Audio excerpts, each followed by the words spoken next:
Well, good morning and welcome back to the Broadcast Retirement Network. I'm Jeff Snyder, and this is BRN AM for Friday, September 11th, 2020. And here are our top stories. Individuals who borrowed from their 401ks are stealing from their future selves, and investors are looking for financial advisors who can align their investments with their values. Well, joining me now to discuss this and more, he's back. George Grombacher is the Chief Community Officer for the Money Alignment Academy. George, welcome back to the program. Great to see you this morning. Yeah, great to be back as always, Jeff, and great to see you. So I love talking about the sense of community and the importance of saving with you, because I think you always bring very interesting insight. So recent reports out from several of the largest U.S. record keepers about people taking money from their 401k plans, and that's actually borrowing from your future self or stealing from your future self. I want to get your thoughts here. Yeah, I think that those are both accurate and fine ways to be describing this. You know, whenever we're talking about motivating people to start saving and to be putting money into a retirement plan, you need to be thinking about that future self. You need to really keep that in mind. And I remember when there was a lot of hype around creating age software, so you could see yourself, what you would look like at 65 or whatever. Yeah. And I don't know I don't know the efficacy around that, if it actually had an impact or not, but it's definitely true. So obviously, we're not saving money. In fact, if we did save money and then we took it out, are we really stealing from our future selves? And I suppose that's really true. You know, one of my favorite sayings came from Mike Tyson. He said, everybody's got a plan until you get hit in the mouth or you get punched in the face. And I think that's 100% true. The reality here, though, is that if you don't have a plan and you get punched in the face, it's going to hurt way, way, way, way more. And that's really what's going on here.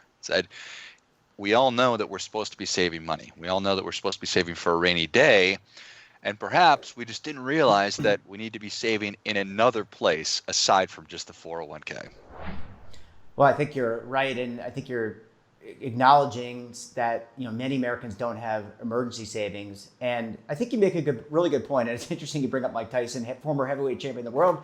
For those younger viewers who may not know who Mike Tyson is or did not see him in his prime, like George and I did, but look, I mean, people under crisis, people have to prioritize, and this is obviously an extensive crisis for health reasons, but also financial reasons.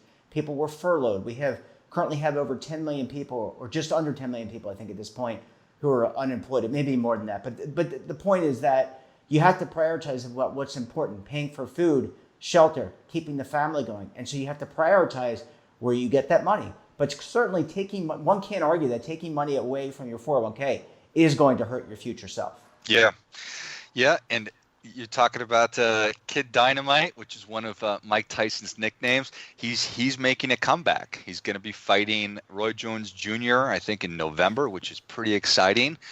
Is it going to be possible for Americans to also make a comeback that just withdrew a big chunk, maybe all 50% of the money from their retirement plan?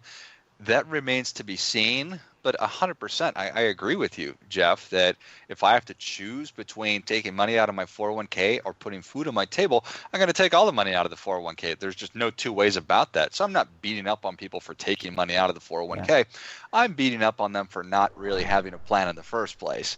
This is going to be doubly bad potentially when they get a tax bill over the next couple of years for the money that they took out, because It's great that they waived the penalty fee of 10% for taking money out early from a qualified plan, but they've still got to pay tax on that. So that's going to come back to bite them just in the future. So are they going to be able to make a comeback? Well, I certainly hope so, but hopefully, I'm not on a hope trip here. People need to wake up. Nobody is coming to save us. It's on us. And if we do not make changes as individuals, that will collectively very much hurt us, because obviously we are piling more and more debt on more and more debt. And at some point, the chickens are going to come home to roost. Well, I think you make some really good points. And I think just to really make it into very simple terms, I mean, the value of saving early and I'm talking about a young person, is the power of compounding. So if you're, I'm 48, I think you're mid 40s as well, in your 40s. If you start taking money out when you're 20 years or 10 years from retirement, you lose the value of compounding. So what does that mean? You either, in order to retire on time, and I don't even know what that means anymore, but say you had selected 65, you're going to have to contribute more and maybe invest a little bit more riskier than you would have. Or you have to extend out your horizon for retirement. I mean, it really is simple math, George, but I think the most important thing for people to understand, and some lessons to be learned for younger generations, is start now, save more, save what you can, put money away. The value of compounding is very important. Your takeaway. Yeah, amen. I think that's really well said.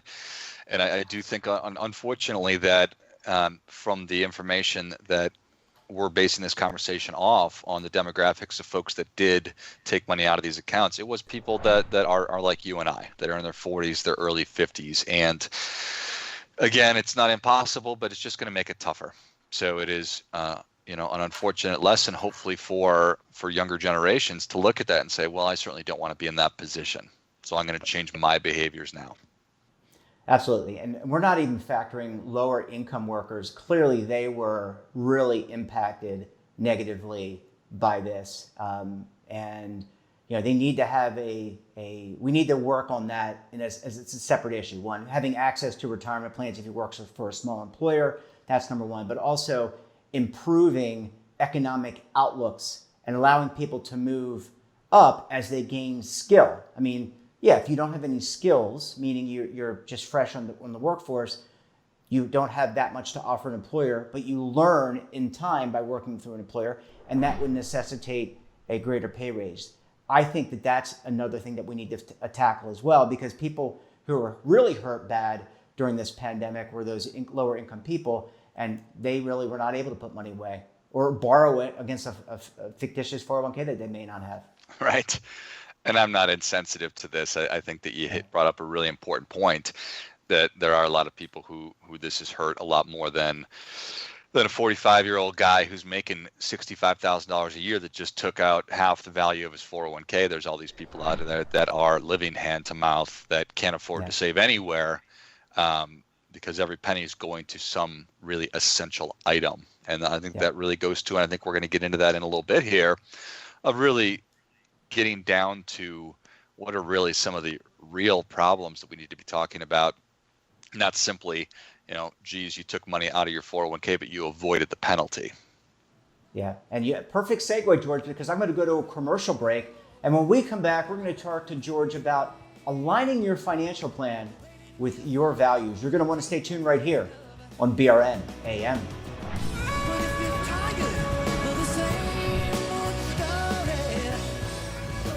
Imagine a new television network that will make you richer, healthier, and in control of your financial future.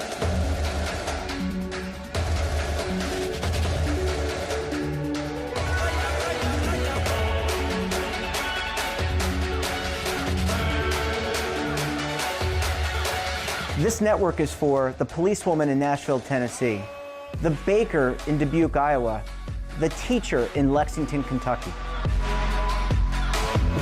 We want to make the idea of savings and retirement culturally relevant. But what do you see as a defining issue of the midterms, especially for the smaller businesses? I mean, they are the lifeblood of the American economy.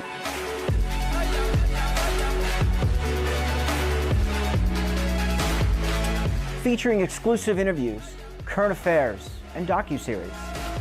33 years old, you retired early. The philosophy is money only matters if it helps you live a life that you love. But you got to start thinking about retirement as soon as you get in. The Broadcast Retirement Network will drive very high engagement with premium partnerships. So this isn't retirement and savings for your parents or grandparents. This is for all Americans. And we're going to change the way you think about money.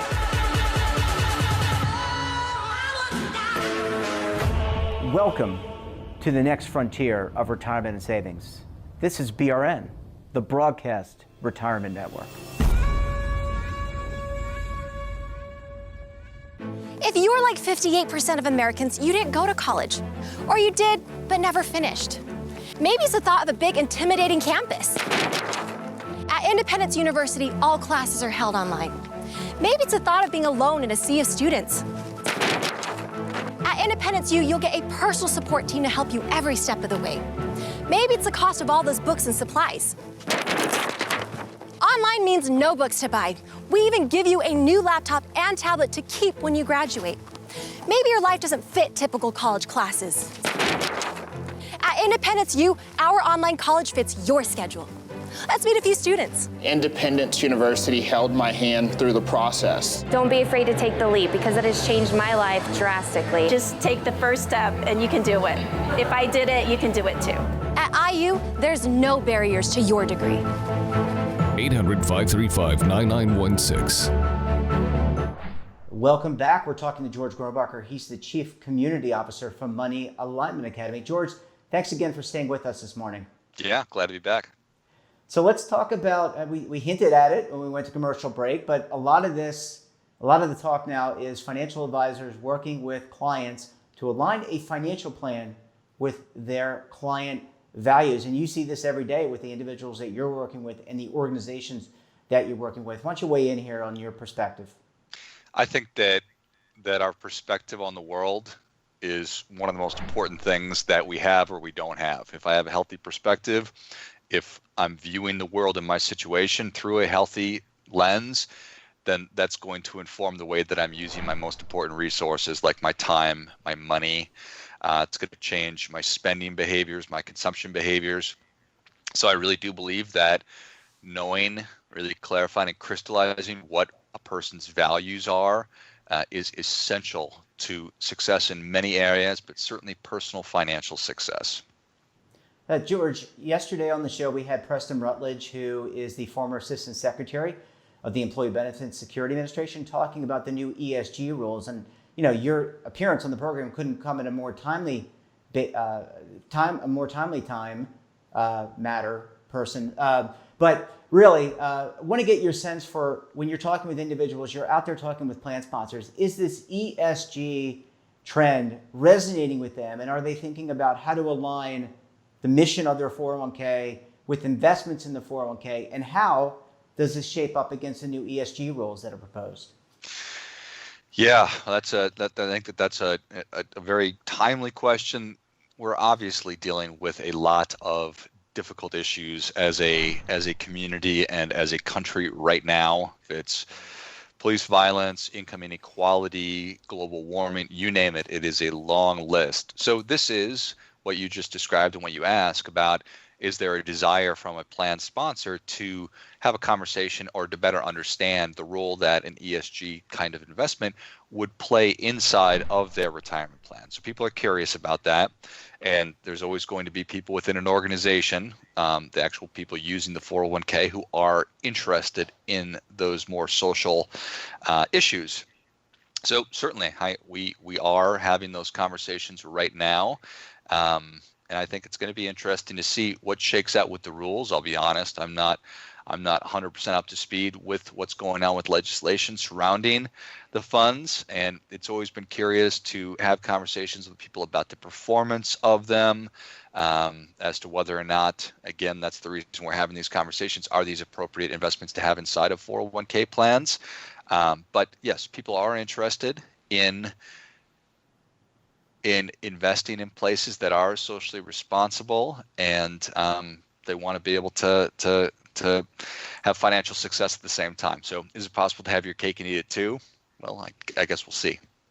George, what about financial professionals? I mean, you and I both come from the financial professionals world. You know, we've both been licensed. You're currently licensed, but we've both been assisting people. And, you know, that is an industry that has been kind of built up over time. Do you think financial professionals are able to pivot? Because it's really, and we've talked about this before on the network, but also you and I, about the more qualitative things. And values are much more qualitative. Values are not, hey, the performance of this fund was lights out in 3 and 5 years versus the universe and versus the index, right? That's an easier conversation. Do you think financial professionals here can pivot to this type of conversation? Do they have the skills, or will they need to be educated and reskill themselves? Yeah, that's an excellent question, and I think that today's world demands it. Today's environment demands it. When you have all this wonderful financial technology, all this wonderful fintech, and new players coming into the marketplace that are doing such an incredible job, from aggregating my data to helping me with professional asset and money management, and there's companies offering free financial plans and this, that, and the other thing. So if you are a financial advisor who is not having conversations about the more qualitative stuff, well, I think you're going to be left behind, and you're going to wake up in a couple of years and you're going to think, oh my gosh, did the industry just leave me behind? And I'm always hopeful, because I do have conversations with financial advisors all over the country, and there's so many good ones out there. So I certainly do know that it's possible, and I know that there's a lot of good ones who are doing it. For those who are reticent, I say, well, I mean, it's almost irresponsible from my perspective if you're not talking about with your clients the importance of, again, knowing your priorities, knowing your values, knowing what's more important to you, and then working to align all of your money activities with those values. And of course, there are institutions doing this today that we read about: endowments, foundations, public pension funds, private pension funds that do that regularly. George, is it your sense, this used to be like, younger people wanted ESG, but is it your sense that this isn't just younger people, it's people like you and I? And by the way, I consider us both younger people as well, but maybe not as young relative to millennials or Gen Zers. But is it really across multi-generations? I think it's going to be really interesting, Jeff, when the rubber meets the road on this and we actually see how much money is going to be flowing into these kinds of investments. Is it a nice talking point? Is it a nice to have versus I'm actually going to put my money into these investments? And I don't know the answer to that question. We're just going to have to wait and see. Yeah, absolutely. I'll just give you my anecdotal thought, is that I think this is multi-generational. I think people want to do the right thing. They want to find a way to put their capital. They want to have that double, you have their cake and eat it too. And I think they can, given today's investment strategies. But again, we'll have to see, as you say, see where the flows go and from whom the money is flowing. George, we're going to leave it there. Thank you so much for joining us on the program this morning, and we look forward to having you back on very soon. Great to see you. Thank you. And that wraps up this episode of BRN AM. Have a topic of interest or someone you think we should talk to? Then drop us a line. And don't forget, for all the news in retirement, markets, technology, personal finance, and more, check out our newsletter each and every morning, The Morning Pulse. Don't forget, we're back again tomorrow for our weekly look back show at the best segments for the week, BRN Weekly. Until then, I'm Jeff Snyder. Stay safe, keep on saving, and don't forget, roll with the changes.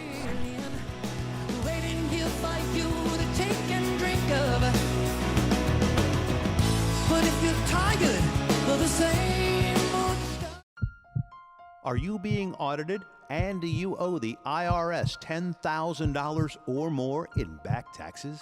Is the IRS threatening to take more of your money? Don't fight the IRS alone. The Tax Doctor is here to help you negotiate your tax bill and reduce your stress. The IRS can freeze your assets and seize your bank accounts, but you can stop these IRS actions.